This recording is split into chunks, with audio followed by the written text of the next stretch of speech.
Фридрих Мерц не успеа да стане нов канцелар на Германија. Владината коалиција не успеа да обезбеди мнозинство од 316 гласа.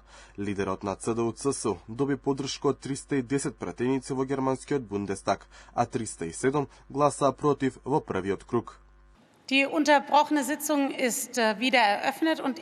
Број на членови 630, дадени гласови 621, неважечки гласачки ливчиња 1, 310 членови гласаа за, 307 гласаа против и тројца воздržани. Пратеникот Фридрих Мерц не го доби потребното мнозинство од најмалку 316 гласови.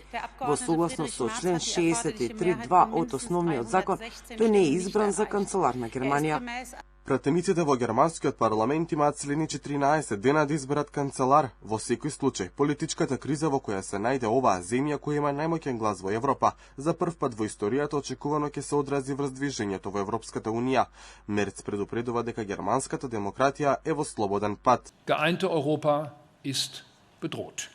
Сега не е време за еуфорија. Столбовите што ги земавме здраво за готово во последните години и децении се распаѓаат околу нас. Довербата во нашата демократија е на најниско ниво во повоената историја на нашата земја. По неуспешниот обид на Мерц за еден канцелар, од крајно десничарската алтернатива за Германија на чело со Алис Вајдел почнаа веднаш со обвинувања.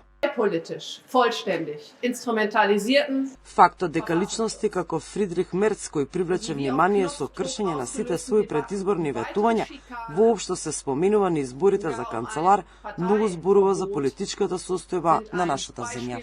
За прв пат во историјата на Германија се случува да не се избере канцелар на државата во првиот круг. На последните избори кои се случија годинава, демохристијаните освоја 208 пратенички места, а заднив со 152 пратеници беа крајно десната АФД. Со 30 на пратенички места помалку беа социјалдемократите на последните избори, со што се покажа со најслаб резултат.